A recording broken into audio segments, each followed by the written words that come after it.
Hey everyone, just got out of Godzilla vs. Kong. I'll do a spoiler review tomorrow, but this is my initial take out of the movie. As you can tell, I'm pretty jazzed, got a lot of energy, and pretty happy, because the movie is freaking awesome. Some of it doesn't make a lick of sense, but who freaking cares? When you go into a movie called Godzilla vs. Kong, you don't go in for the Citizen Kane of movies. You don't go in for an Oscar caliber movie. You want to see Godzilla and Kong beat the crap out of each other. And that's exactly what you got in this. I won't give away any spoilers, obviously. I'll do a spoiler review tomorrow. The basic setup, though, is that Godzilla is running amok. He's attacking, particularly this company called Apex, these Apex factories. No one knows why. No one knows why he's turned. Meanwhile, Kong is used to actually find an energy source that might help them in the Hollow Earth. There's a lot of other convoluted stuff that goes with that, but obviously, but they have to take him off Skull Island to do so, and that puts him in the path of the Godzilla, and the two clash. So, what's really to say in terms of what you love in it? This does have, I think, the best combat we have seen. Even though I am someone who, my quick take on the MonsterVerse so far, I own all the MonsterVerse so far. I own 2014 Godzilla. That one, it is slow. It is a bit of a slow burn. The humans aren't that interesting once Bryan Cranston is gone, I'll admit that. And the whole jumping away from Godzilla a lot, his first reveal is awesome. The couple jumping away is just, oh, come on. But the final fight is fantastic. A little on the dark side, but fantastic. Kong Skull Island, I really like that. Unlike a lot of people, I actually think they fixed the uninteresting human issues. At least not fixed, but improved upon it a lot more in Kong Skull Island than they did Godzilla. I think because of the time period it took place in. Again, monster combat sequences are great. Kong is a very, intelligent character, all that. And in King of the Monsters, I do fall into a trope that really actually loves King of the Monsters. The human element does, trust me, there's parts of that movie I actually hate. Like, God, I love Via Farmiga, but, oh God, her character's terrible. But the monsters are excellent. I love the lore they add into the movie as well. This one, the monster action, there are only 2 fights between Godzilla and Kong overall, but technically there's 3 fights. Again, one where Godzilla gets a win, one where Kong gets a win, and then the final victor in the 3rd bout. And there is a definitive winner. Like Adam Wingard said, there was a definitive winner in this fight. I won't say who until spoilers, but if you've seen the movie, you know who won. If you were on that team, like I might have been, then you're like, oh yeah, vindication.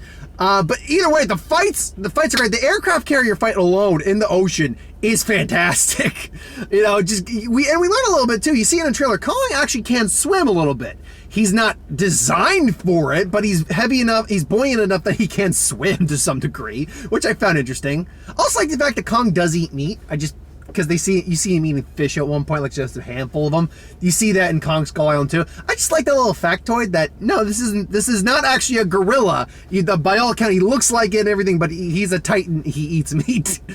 No, the action sequences. There's a couple action sequences that make you go, oh. One spoiler, not even like a big spoiler, but there's this, after a fight, I'm not gonna say what fight or anything, Kong's shoulder's dislocated, and I'm like, and he actually pops his shoulder back, and I'm like, because, popping any joint back in after it's been dislocated does not feel good. I've never dislocated my shoulder before, but I have dislocated other, I can actually just dislocate my fingers naturally, so it doesn't bother me that much, but I've occasionally popped my wrist out and that doesn't tickle. So yeah, popping it out does not feel good, and popping it back in feels even worse. So I'm just like, oh damn. But no, the fights are good. I do like the lore, what lore they brought in. I do like it. The Hollow Earth stuff is cool. The weird thing is we spend a decent chunk of time in the Hollow Earth. I just wish maybe more could have happened in the Hollow Earth. I wouldn't mind seeing, if they do another Kong movie, having it take place in the Hollow Earth. So, yeah, yeah, I would like to see a movie like about the Hollow Earth. I think that'd actually be kind of cool. We see the Warbats or Nozukis that they originally called. In the trailer, they fight Kong. That's a pretty cool fight. They're just a quick side mission for Kong to deal with until he gets the axe you see in the trailer.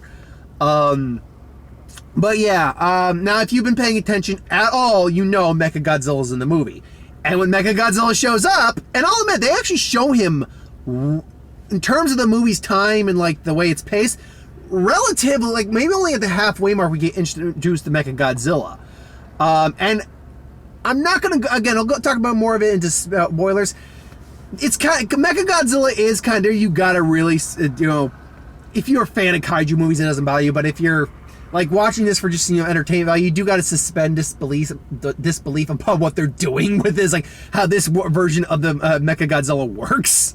But that said, when he starts the rumble, it's all no holds bar, like awesomeness. So I mean, there's a lot of kaiju action.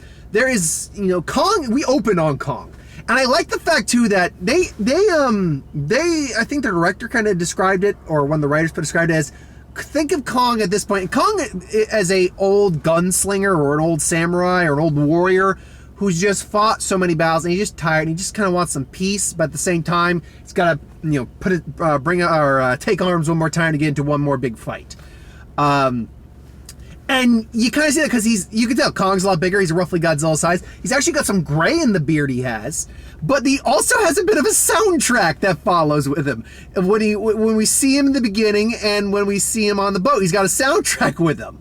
And both of them are the kind of songs that you would expect an old, tired fighter would have.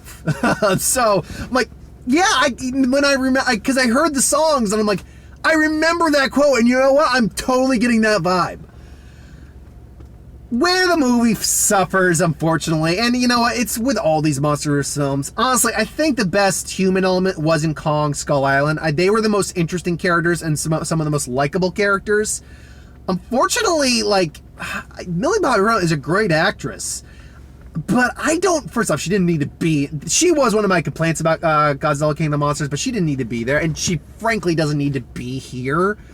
I can't remember the actor's name, but I do like the conspiracy guy. He's a lot of fun. And her friend played by, again, I can't remember his name, but the kid from Hunt for the Wilder People and Deadpool 2. So, I mean, he's kind of the wet blanket. He's Tapwire, they call him, because like conspiracy theory joke, so... But he's whatever. They're doing the best they can with what they got. Honestly, I liked Team Kong more with Alexander Skarsgård, Rebecca Hall, and I don't remember the young actress's name who plays a deaf girl, who is actually deaf and comes from a family of, I believe, deaf actors, if I'm not mistaken. So all that is real. Like Rebecca Hall actually had to learn sign language to communicate with her, I'm guessing. We see that she taught Kong. They're more compelling. I'll say Alexander Skarsgård of the three is meh. Compared to them, he's got some funny moments, admittedly. But no, those two actually, in terms of the human element, are probably the best. Our villains, the guys who create Mechagodzilla. Here's the thing. This is one complaint. One of the guys who's like the pilot of Mechagodzilla is Hirozawa. He's supposed to be Ken Watanabe's son, if I'm not mistaken. They never bring that up at all. So there's that definitely is a complaint I have. Although I don't remember the name of the guy who like owned Apex or anything like that, but I did like him, mostly because even though his dialogue isn't that great or his motivation is great, the actor, because I've seen the actor before, he just has a lot of charisma and charm. Maybe it's just the accent, I don't know, just but no, he's a little fun just because of it. He's got a lot of personality and charm to him. But no, the human elements, you drudge through the human elements to get to the monster elements, and trust me, the kaiju elements of this are well worth the sit. This is would I say it's the best of the four we have of the Monsterverse? I'll put it this way. This has I'd say the second best human element. I think lore-wise, King of the Monsters had the best lore. This does probably have the best action sequences, if not tied for King of the Monsters. The difference is is that you can completely see everything in this one compared to King of the... Even I'll admit, especially rewatching it on TV, like when the light on in my room or something like that, I'm like, okay, yeah, it is a little bit difficult to make out what's going on. Because it's a little on the dark and grainy side. This, oh, no. Most of the fights are either in the day, or the Hong Kong fight is so brightly lit you can see everything perfectly. So, yeah, I'd go this on the monster battles. And in terms of just pure fun, oh no, this is the most pure fun you're going to have out of the four. I'd say actually Kong Skull Island's the next in terms of pure fun. Yeah, so, actually, I'd say this is probably the best of the four so far.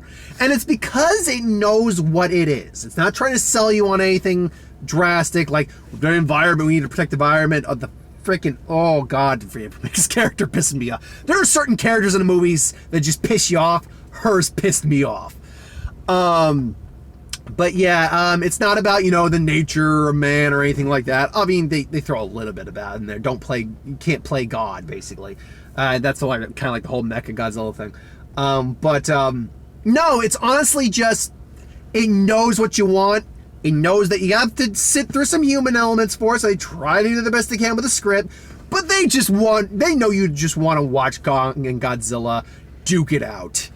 And that is what you get. You get some great, this is the kind of, and for everything I told, like, theirs are selling out for this movie. I mean, it did 122 million in China alone, in overseas, 70 million in China alone just this past weekend. It'll do more.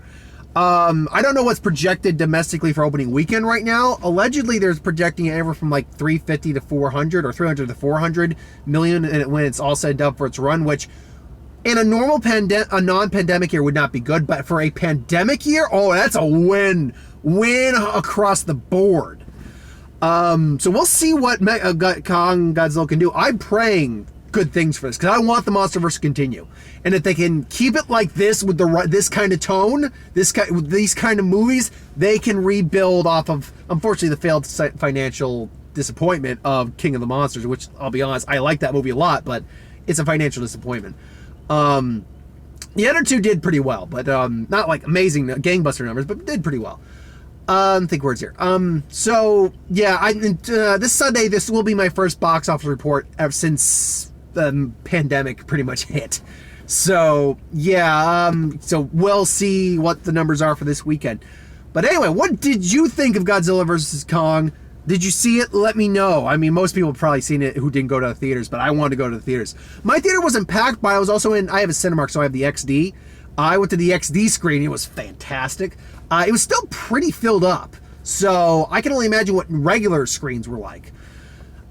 Anyway, thanks for watching. I'll be enjoyed. I'll do a spoiler review tomorrow. Like, comment, share, subscribe. Hit that bell if you want to be notified. I'll do also just combine it'll be day 3 and 4 in terms of previews for Magic tomorrow. It'll be a big Magic video for Strixhaven spoilers. A lot of cool stuff coming out there. I saw some more. I'm like, oh crap, yeah.